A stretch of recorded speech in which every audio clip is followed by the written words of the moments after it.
रुको मूर दैत्य, रुको। मैं तुम्हें आगे नहीं जाने दूंगा।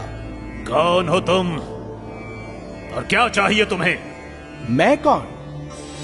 मैं तो सब कण कण में हूं वत्स, सब मन मन में हूं।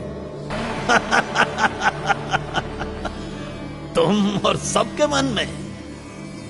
तुम तो मायावी हो।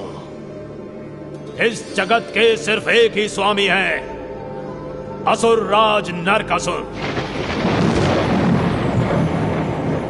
अरे मूढ़ राक्षस, उसी नरकासुर से जाकर पूछना कि मैं कौन हूं।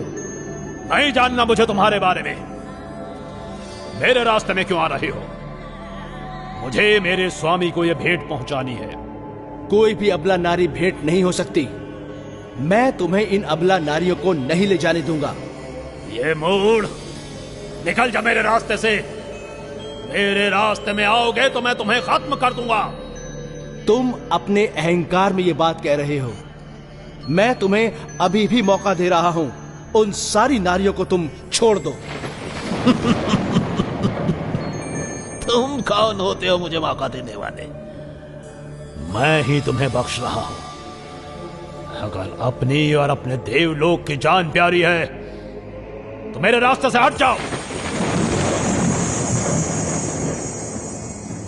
असुरों का सेनापति मूढ़ दैत्य अपने राजा नरकासुर के लिए कई नारियों को बंदी बनाते हुए असुर लोक लेकर जा रहा था। इन दैत्यों से उन नारियों को बचाने की जिम्मेदारी वासुदेव श्री कृष्ण ने ले ली थी। उस दैत्य के सामने उन नारियों को बचाने के लिए वे खड़े हो गए। अपनी शक्ति और पद का अहंकार करने वाली मूढ़ दैत्य को चेतावनी देते हुए वासुदेव बोले, तुम अपने अहंकार में धुत हो। मैं क्या, तुम्हें कोई समझा नहीं सकता।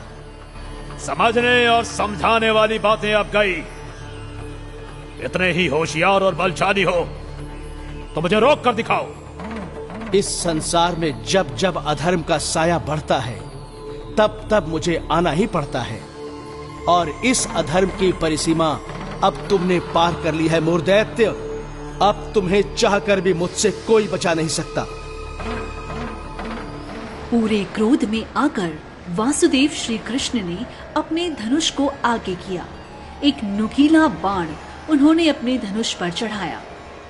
किसी मंत्र का उच्चारण करते हुए उन्होंने वह बाण पूरी सफलता से मूढ़ दैत्य की ओर छोड़ दिया।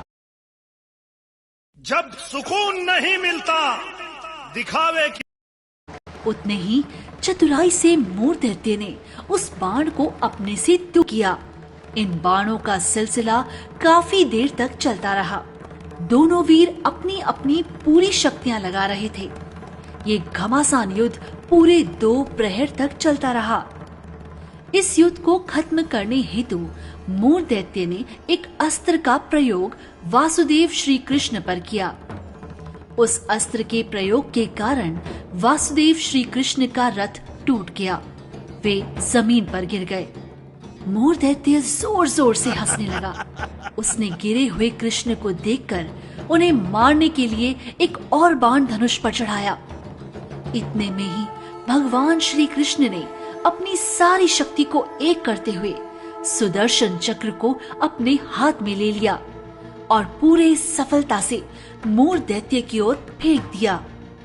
सुदर्शन चक्र की तेज को मूढ़ की आंखें सहन न कर पाईं और उस सुदर्शन चक्र ने उसके सर को उसकी काया से अलग कर दिया।